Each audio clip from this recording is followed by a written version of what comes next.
Well, hello everyone, and welcome back to another costumeco designer interview. And today I am so delighted. I have with me my guest Maja Meschede, and I'm terrible with pronunciation, so hopefully Maya, I got Meschede. Hopefully I got it Perfect. close. Wonderful. And she is the costume designer of Lord of the Flies, which is on Netflix right now in the US and on the BBC in the UK that you can watch. And then eventually it will be on CBC in Canada. But anyway, without further ado, Maya, thank you so much for joining me today. You're most welcome. It's a pleasure. So before we get into it, Maya, I just want to know a little bit about you. This is the first time I've had you on my show. I just wonder if maybe you could tell me a little bit about yourself and how you got your start in the industry. Well, I think I've always loved storytelling. Has always been that.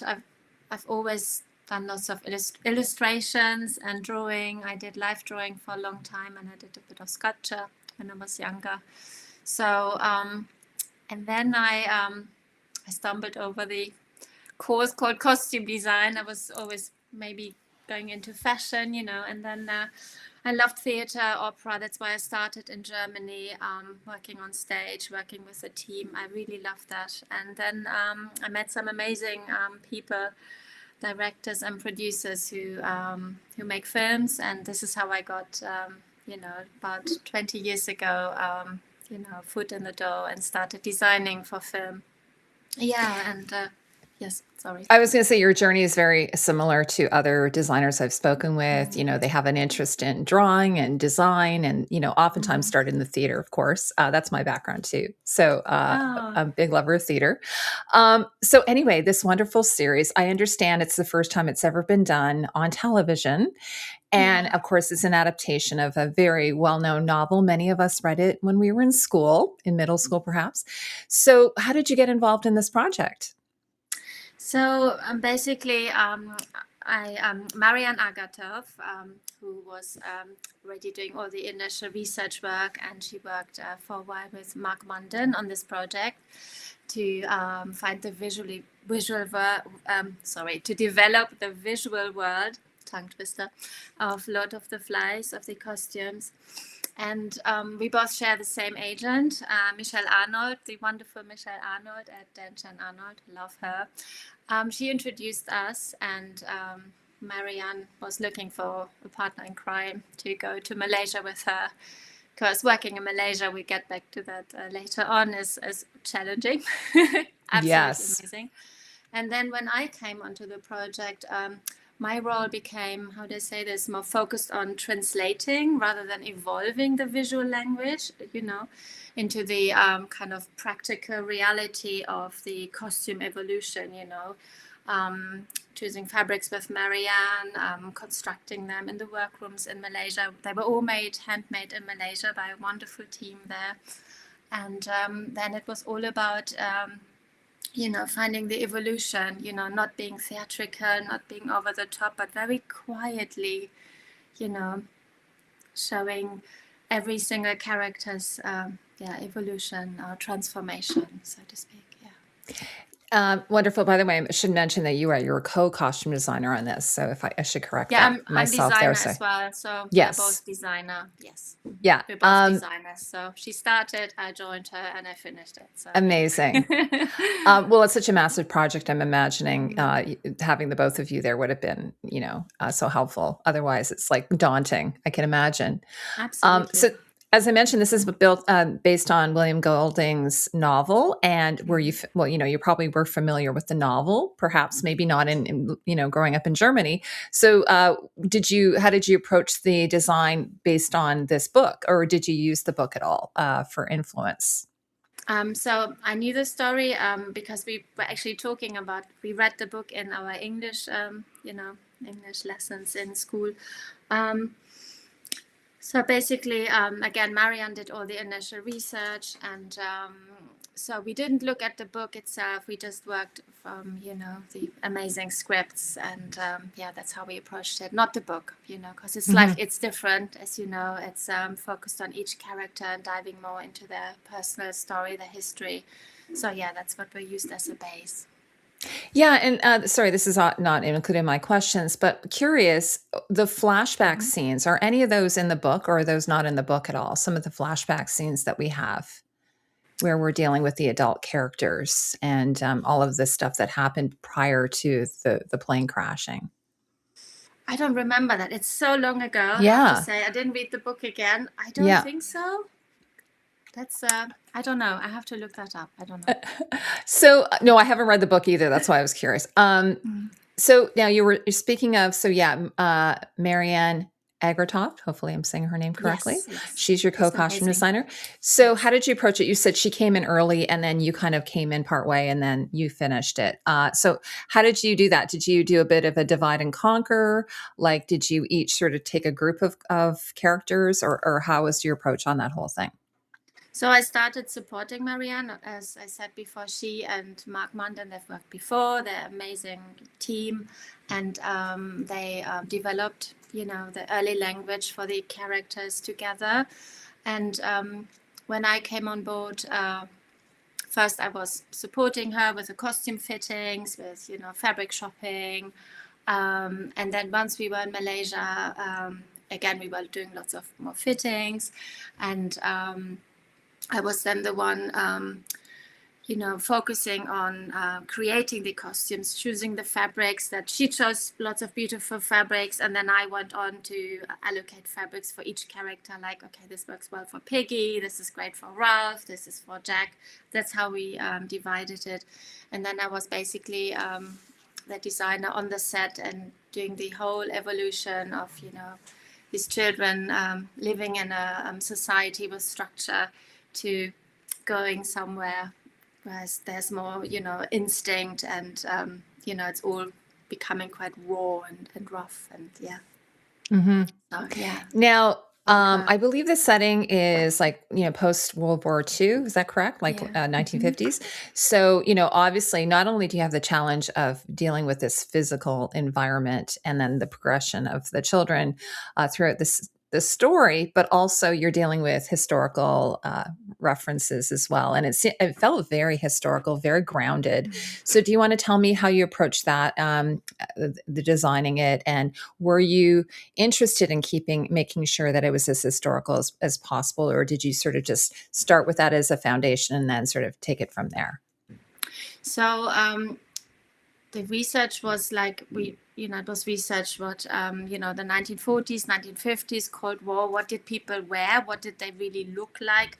What were the clothes made out of? It was very important to give a feeling of that time during the Cold War, and but Marianne also had beautiful references of, youth groups, modern contemporary photography. I think it's always Mm. important to look at photography from nowadays, how, how groups, how, if you have a group of children, what do they look like? They always seem to dress similar to each other, to be one of Mhm. the tribe, right? And so she had beautiful references of, modern photography. And I think it brings something that's period costume always closer to an audience than just being very conservative period, and not moving away from that. Although, as you say, it's all hand knitted, beautiful little jumpers, and this is all. We hired lots from Angels in London and Mhm. Cosprop. So, and then Yeah, of I course was the going to ask you shirts and about. trousers. Yeah, sorry. In Canada, we call them sweaters, but I know you call them jumpers in Yeah. the UK. So I was looking at these. Oh my gosh, all the beautiful textures, and Mm, I immediately, when I see these sweater vests, I immediately think of this sort of era, like you were saying, the Cold War. mm. Um, but also, like, I'm just imagining like that one little boy in the front, he's wearing a jumper, but also a jacket. And, they're in Yeah, Malaysia and it must have I been like so know. sweltering. But So that's what we they're traveling on the plane in, right? That's what they were on mm, the plane in. So, so we really looked after them. It really looked like we put them into several layers of wool and left them yes. there on a beach, 40 degrees Celsius. No, we were very careful. Like, for example, the boy in the sweater with the coat on top, you can't see it, but it's only the front of the sweater. So we did a little Oh, isn't that trick. clever? Yeah, we cut it in half and just pinned it on the side seams. And what we did for the photograph there, or for each take, they had to put everything on. And as soon as we, stopped filming and there was a moment to take a little break, we took everything off. So all sweaters, all jackets, hats were taken off. And they had cool packs and, umbrellas. So, and they were amazing. They were never complaining, and I love them so much. Yeah, what a wonderful cast. I understand, by the way, some of them weren't actually actors. They were, they just did a call for boys, a certain age group. So you're working with children who had never ever been in a film or a TV show before. Is that correct? Yes, that's correct. And what a talented cast. Oh, and amazing. Also, apart from the talent, they were so supportive of each other, and they were just so sweet. And really, you could see them in the mornings. Oh, good luck today for your scene, and and wishing completely and different than what's happening. Completely different than what's happening in the story.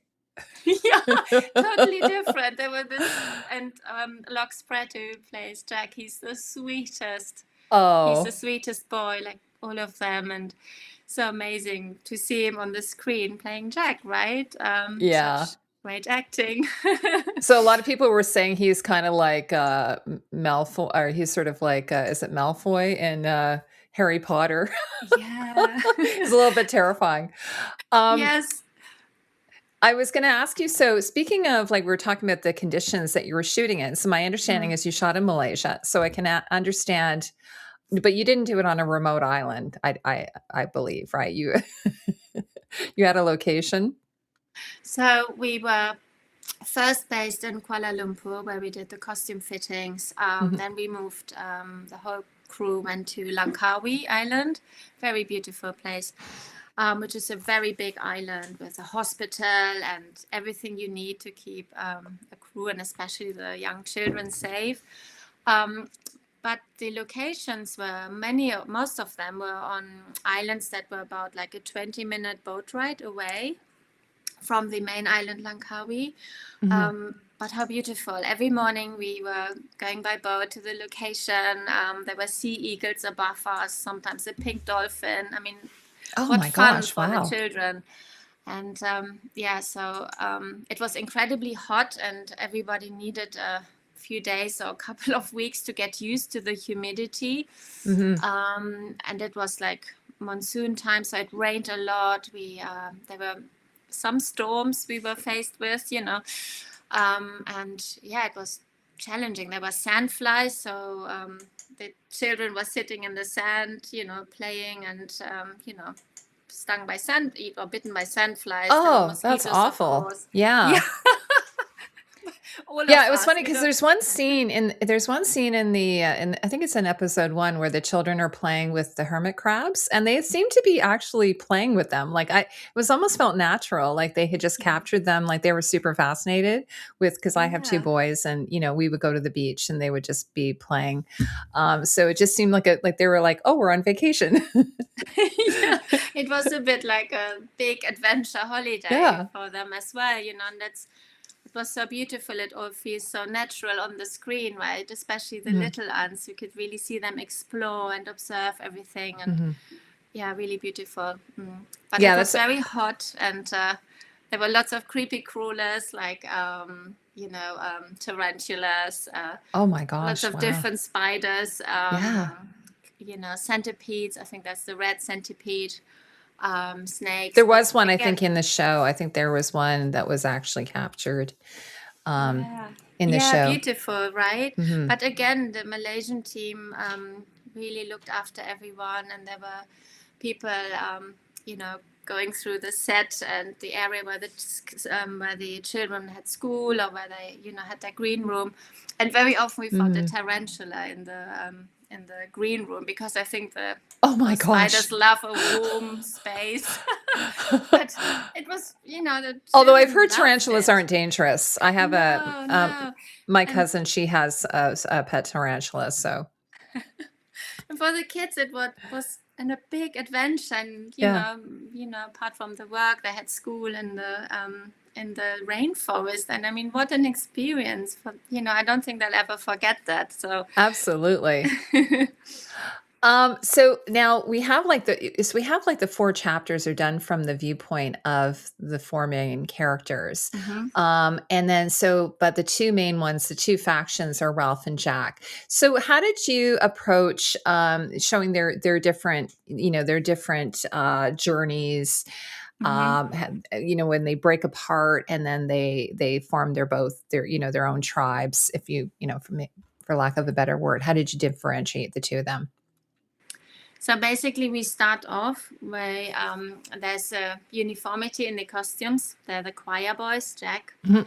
Yeah, which are and here. everyone, right? You see their school uniforms.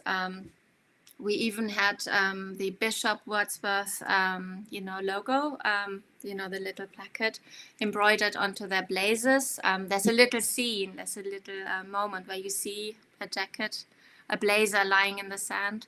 So there's a lot of uniformity in the beginning that holds the children together, and it's kind of like a shared, social identity. But then, the more time they spend on the island, it slowly dissolves, and then, their individuality and their instinct take over. And when you look at Ralph, for example, he tried to hold on to traces of structure, humanity, and responsibility for as long as possible. And Yes. and Jack becomes kind of like very unhinged, very untamed. He's very instinctive, and there's something quite not primal about him, but very. There's a lot of anger involved as well, right? A lot of hurt. Yeah, like Underneath. in our day and age, I think we would probably refer to it as maybe he has some trauma, Yeah, you trauma, know? exactly. Yeah. Yeah, yeah, But and then Ralph, but also he has trauma, like he lost his mom. yeah, When absolutely. we get into the backstory of his life, which I And love that's how they. mm, I love, by the way, how we have like a bit of a cold open with with Piggy, and we don't know what's going on here, unless you know the story. You're like, what is happening here? He just wakes up mm, in the forest. And then eventually the story starts to, be released, how they ended up in this situation, how they ended up there. So I love that. And then just, literally you're stripping away the costumes. They're just like falling away as the story mm, evolves, correct? exactly. So we start off, and I think that's so beautiful. The plane crashes, there they are, and they're wearing. Piggy was wearing like a raincoat, a Mac, Hmm. right? A jumper is so totally impractical and totally, not what you would wear in such environment. And I really love the, this harmony of it all. Like they really stand out. They don't, belong into this world, right? Absolutely. And Yeah. then step by step, we take Yeah. layers away. They become one with the environment, right? Hmm. And that's very beautiful, but very subtle. We also wanted to make sure that it feels emotionally truthful and not theatrical or Hmm. over the top or designed, just really subtle, very natural. You see these beautiful little vests, how Hmm. they were once white, how dirty and stained they've become with all the sweat, the dirt, the sand, Hmm.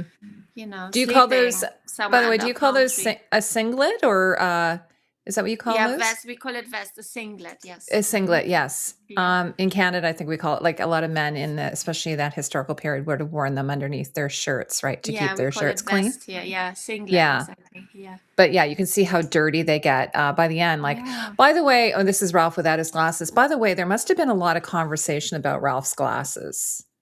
Piggy's Or glasses. sorry, Yes. my apologies. Yes, Piggy's glasses, because they're obviously they're a prop, but he wears them, he Yeah. needs them, and they're used as a tool, and they're also used as a tool of like To make fire. destruction. Mm. Yeah, make To make fire, fire, exactly. and then they break as well. So we had, I think we had 6 pairs of glasses. So Hmm.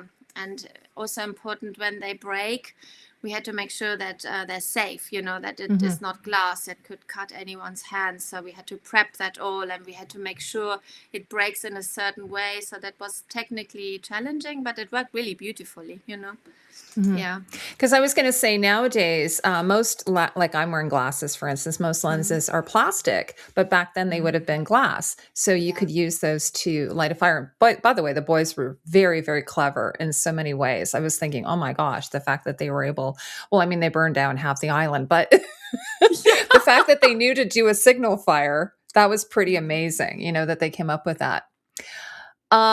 So I just want to make sure I get through a few more questions with you before we finish. So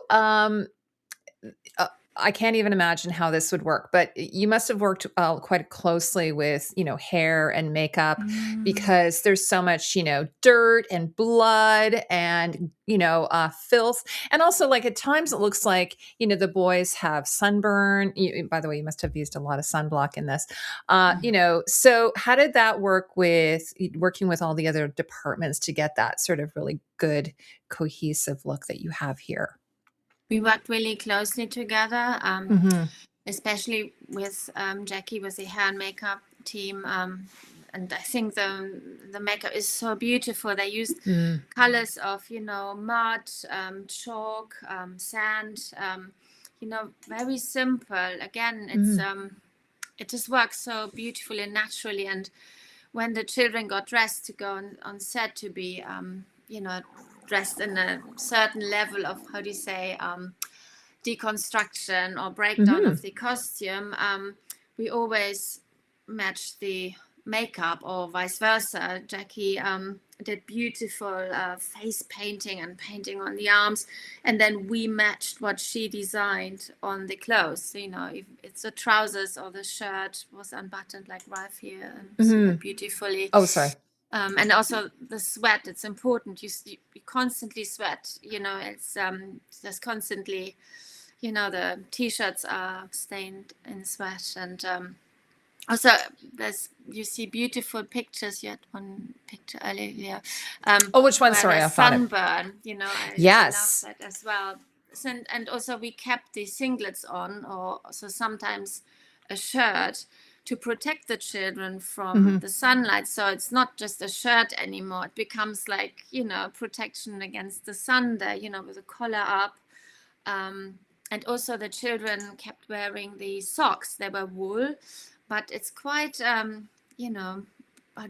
breathable, kind of like, it doesn't make your feet too hot. I always thought, oh my gosh, if anyone wears a pair of long wool socks, pulled up to just below the knees, that will be unbearable. But it wasn't. It even helped protect the children against the sandflies, mosquitoes. Well, another thing I was thinking was so clever of the boys is that when they went swimming, they went in the water, they kept their shoes on oftentimes. And I thought that was so clever because you never know, you could step on something, get an infection. So, and also just practically, I guess, for your cast to be doing that. It's interesting you're saying about keeping a shirt on, because I know when I was young, I'm very fair. You are as well, I believe. So when I was young and we would go to the beach, my mom oftentimes, like if she thought I was starting to get too much sun, she would put a t-shirt on me, a big white t-shirt, and I would swim in that. And that would protect me, so because there are times where, like here, I think they are swimming without their shirts on and so on. Yeah. But in the sea, it was sometimes on and generally used as protection. Yeah, really. Yeah, absolutely. The other thing I want to ask you is, so when you were doing the fittings with the cast, I'm understanding you probably had storyboards and or mood boards, I should say. But did the boys at all ever contribute any ideas that you were like, oh, that's a good idea, we should do that? Or was it just sort of more one-sided in the fittings with them? No, the boys were involved, and Marianne in the first fittings involved them very early on, especially, when the children find a suitcase in the forest, and it's a lady's suitcase who was on the plane. She passed away like she died like all the other adults. And, they pull out a petticoat or a pearl necklace and gloves, and it was really beautiful to let the children pick what they think. Oh, I love that. Their character Yeah. It was so much fun, and, they were quite involved. And I think that is was a very good choice because it just feels so natural, and it really supports their performances, and it feels organic. Well, even Jack, I think he keeps on that fur vest up until Yeah, pretty much the end, even when he's got all the face paint and, yeah, and the makeup and everything. And there was one boy, I loved it. He had a lady's hat, like sort of a red hat that he yeah. wore. And then, yeah, you said there was one boy who was wearing like a crinoline, and just it was Mm. really, really interesting when they're finding these scattered suitcases around the island. So, but anyway, that was really cool. One of the things I wanted to mention to you, I know this isn't a costume thing, but I was wondering how if you knew they were going to do this, and did you have to adjust the costumes at all? So they use like I think it's the night scenes, they use red.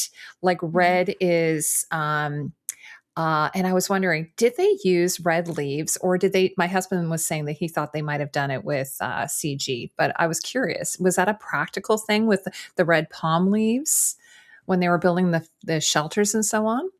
It's a lens. I think it's a Ah, filter that Mark okay. Wolf and his team put on. But if Mark hears this interview, he might say, "No, Yeah. Maya, that's not how it was done." But in the making of, which I watched recently, on the BBC, the making of Lord of the Flies, Mark explains it.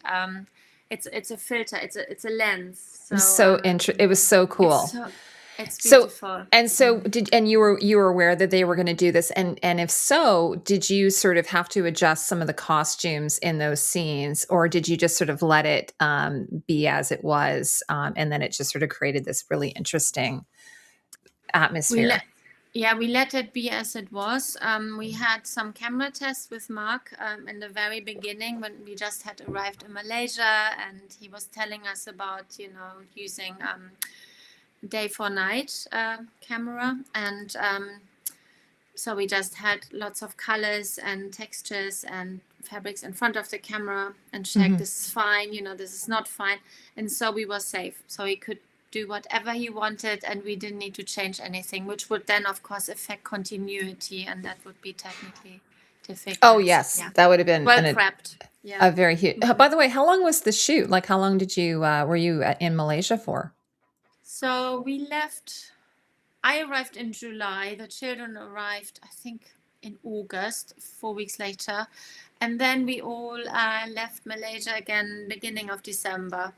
We were all very sad to leave. We Oh, had I'm just the sure. most Yes. amazing So time. well, at least you weren't Yeah. working in the dead of summer. Yeah.